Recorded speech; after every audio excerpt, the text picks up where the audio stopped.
दोस्तों ये कहानी एक ऐसे आदमी की है जिसके घर पर अचानक दो मिस्टीरियस लड़कियां आ जाती हैं। अब वो लड़कियां उस आदमी के साथ क्या क्या करती हैं यही हम देखेंगे आज की इस कहानी में। तो कहानी शुरू होती है और हम एक कपल को देखते हैं जो कि सुबह सुबह एक दूसरे से प्यार कर रहे थे। इसमें हस्बैंड का नाम एवन होता है और वाइफ का नाम कैरन होता है। अब वो दोनों अपना कार्यक्रम कर ही रहे थे कि तभी वहाँ पर उनके दो बच्चे केक लेकर आ जाते हैं। आज फादर्स डे था तो पूरा परिवार मिलकर फादर्स डे सेलिब्रेट करता है। इसके बाद कैरन कहती है कि आज हम सब मिलकर पिकनिक मनाने बीच पर चलते हैं, लेकिन एवन को कुछ जरूरी काम था तो वो कहता है कि मैं साथ में नहीं आ पाऊंगा।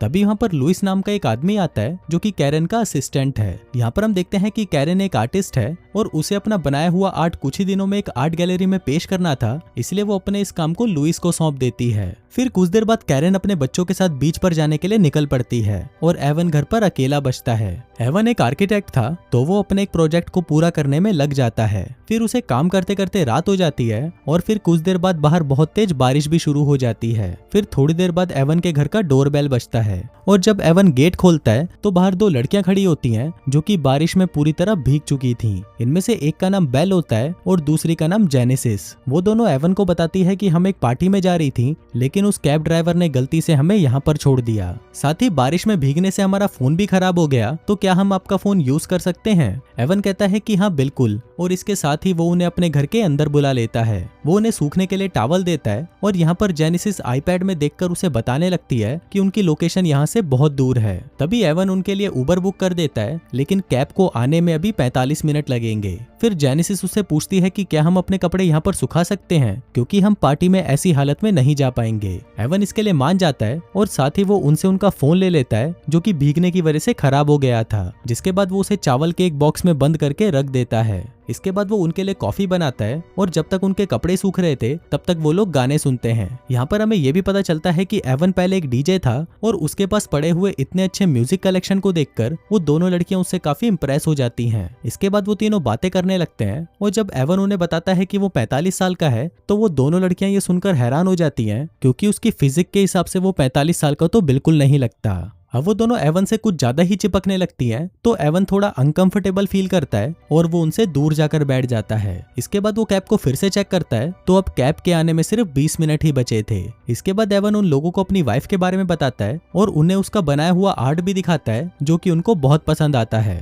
फिर एवन उन दोनों लड़कियों से उनके बारे में पूछता है तो ये दोनों बताती हैं कि ये एयर होस्टेस हैं और हर रात ये लोग ऐसे ही मौज मस्ती करते हैं। अब वो दोनों लड़कियां बार बार एवन के नजदीक आने की कोशिश कर रही थी, लेकिन एवन भी एक बहुत सख्त लौंडा था और वो उन्हें अपने से दूर करने लगता है। जिसके बाद ये दोनों लड़कियां फिर से नहाने चली जाती हैं। फिर थोड़ी देर बाद एवन देखता है कि इनकी कैब आ चुकी है, तो वो इनका सारा सामान लेकर बाथरूम की तरफ जाता है। वो उनको कहता है कि जल्दी से बाहर आओ, तुम्हारी कैब आ चुकी है। लेकिन वो लड़कियां उसे कहती हैं कि पहले तुम अंदर आओ, हम तुम्हें कुछ दिखाना चाहते हैं। अब एवन अंदर जाना तो नहीं चाहता था, लेकिन फिर भी उसे अंदर जाना पड़ता है। वो देखता है कि वो दोनों लड़कियां बिना कपड़ों के उसके सामने ही नहा रही हैं, जिसके बाद वो दोनों एवन को उनके साथ इंटीमेट होने को कहती हैं। अब पहले तो एवन मना कर देता है, लेकिन फिर थोड़ी देर बाद उसका भी मन करने लगता है, जिसके बाद वो तीनों पूरी रात एक साथ इंटीमेट होते हैं। वहीं बाहर कैब वाले को खड़े हुए काफी देर हो गई थी, इसलिए वो भी वहां से चला जाता है। फिर अगली सुबह जब एवन उठता है तो वो देखता है कि वो दोनों लड़कियां वहां से गायब हैं। अब उसे लगता है कि वो दोनों वहां से जा चुकी हैं, लेकिन जब वो अपने किचन में जाता है तो वो देखता है कि इन दोनों ने तो पूरे किचन को खराब कर रखा है। अब ये सब देखकर एवन को बहुत गुस्सा आता है, लेकिन तभी उसे उसकी वाइफ का फोन आ जाता है। फिर जब वो दोनों वीडियो कॉल पर बात कर रहे थे तो दूसरी तरफ वो दोनों लड़कियां एवन को चिढ़ाने लगती हैं। अभी देखकर एवन जल्दी से कॉल कट करता है और अंदर आ जाता है। फिर वो उन्हें गुस्से में कहता है कि तुम्हारे पास सिर्फ 3 मिनट हैं, जल्दी से अपने कपड़े पहनो और यहाँ से चलती बनो।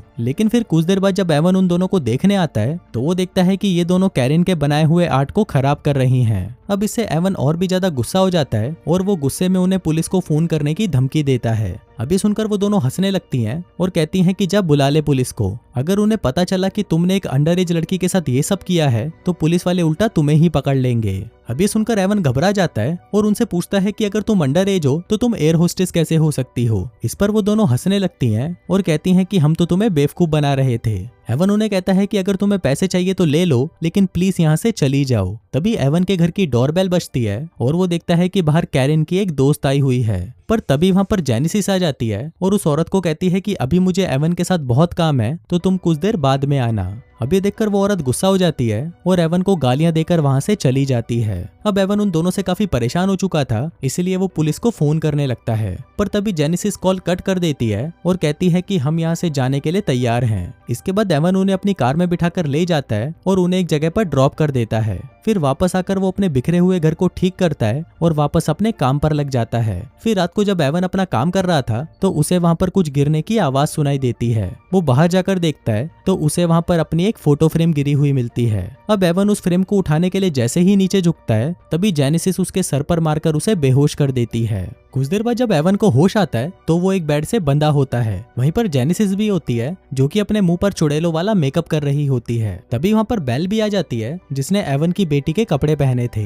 एवन उसे गुस्से में कहता है कि तू जल्दी से इसे उतार दे, ये मेरी बेटी के कपड़े हैं। लेकिन बेल उसे नहीं उतारती और एवन के साथ जबरदस्ती इंटीमेट होने लगती है। वहीं जेनेसिस उनका वीडियो बनाती है और कहती है कि अगर तुमने हमारी बात नहीं मानी तो हम ये वीडियो तुम्हारी वाइफ को भेज देंगे। फिर कुछ देर बाद जब जेनेसिस कुछ खाने के लिए किचन में जाती है तभी एवन अपनी पूरी ताकत लगाकर उन रस्सियों को तोड़ देता है और बेल के मुंह पर एक थप्पड़ मारकर उसे नीचे गिरा देता है। फिर वो जेनेसिस को देखने के लिए उसके पास आता है, लेकिन तभी वो एक चम्मच से उसके शोल्डर पर हमला कर देती है और उसे फिर से बेहोश कर देती है। फिर कुछ देर बाद जब एवन को होश आता है तो वो फिर से एक चेयर से बंधा होता है। अब यहाँ पर वो दोनों लड़कियां मिलकर उसके साथ कुछ गेम्स खेलने लगती हैं। इसमें वो उससे कुछ सवाल पूछेंगी और अगर उसने उसका जवाब नहीं दिया तो वो एवन के सर पर लगे हेलमेट की फ्रीक्वेंसी को बढ़ा देंगी जिससे उसके कान के पर्दे फट जाएंगे। अब वो लोग ये गेम खेल ही रहे थे कि तभी वहाँ पर कैरन का असिस्टेंट लुइस आ जाता है। दरअसल लुइस यहाँ पर कैरन का बनाया हुआ आर्ट लेने आया था। अब उसको देखकर बेल एवन को छुपा देती है और फिर जेनेसिस जाकर दरवाजा खोलती है। लुइस कहता है कि मैं कैरन का आर्ट लेने आया हूँ और तुम लोग कौन हो। तभी वहाँ पर बेल भी आ जाती है और कहती है कि हम एवन के कजन हैं। फिर जब लुइस जाकर कैरन के आर्ट को देखता है तो उसे पता चलता है कि इन लोगों ने तो इस आर्ट को पूरी तरह खराब कर दिया है। तभी उसे एवन की आवाज सुनाई देती है तो वो भागकर कमरे में जाता है और देखता है कि वहाँ पर एवन रस्सी से बंधा हुआ है। फिर लुइस उसे खोलने लगता है और वहीं बाहर वो दोनों लड़कियां मिलकर कैरन के आर्ट को तोड़ने लग जाती हैं। अब ये सुनकर लुइस बाहर जाने लगता है पर एवन उसे कहता है कि बाहर मत जाओ, लेकिन लुइस उसकी बात नहीं सुनता और वो बाहर चला जाता है। अब उस आर्ट को टूटता हुआ देखकर लुइस बहुत चिल्लाता है और तभी उसे अस्थमा का अटैक आ जाता है। लेकिन तभी हम देखते हैं कि उसका इनहेलर जेनेसिस ने चुरा लिया था और वो उसे नहीं देती।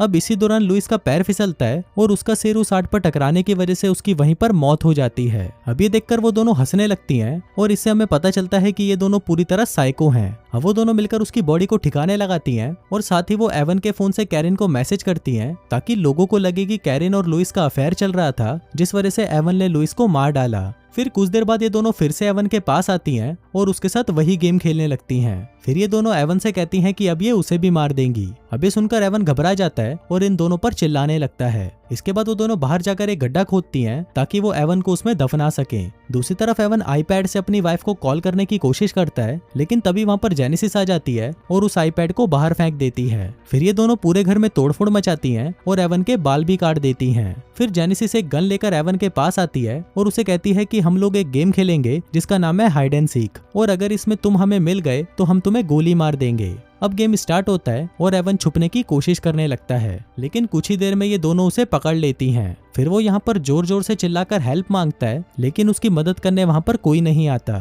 फिर कुछ देर बाद सुबह हो जाती है और ये दोनों एवन को बांध देती हैं और उसे उस गड्ढे में दफनाने ले जाती हैं। फिर वो दोनों उसे दफना देती हैं, लेकिन वो उसके मुंह को बाहर ही रखती हैं। इसके बाद वो दोनों एवन को अपनी सच्चाई बताती हैं और कहती हैं कि हम तुम्हें मारेंगे नहीं और ना ही हम अंडर एज हैं, हमें तो बस लोगों के परिवार को बर्बाद करने में मजा आता है। इसके बाद वो दोनों एवन को एक वीडियो दिखाती हैं और ये वही वीडियो था जिसमें बेल एवन के साथ इंटीमेट हो रही थी। फिर ये दोनों इस वीडियो को एवन के फेसबुक पर पोस्ट कर देती हैं और उस पर लिखती हैं हैप्पी फादर्स डे। जिसके बाद ये दोनों वहां से किसी दूसरे शिकार को ढूंढने चली जाती हैं। वहीं एवन बहुत ही मुश्किल से अपना हाथ बाहर निकालकर उस वीडियो को डिलीट करने की कोशिश करता है, लेकिन उससे वो वीडियो लाइक हो जाता है। और दोस्तों, इसी के साथ ही ये कहानी यहीं खत्म हो जाती है।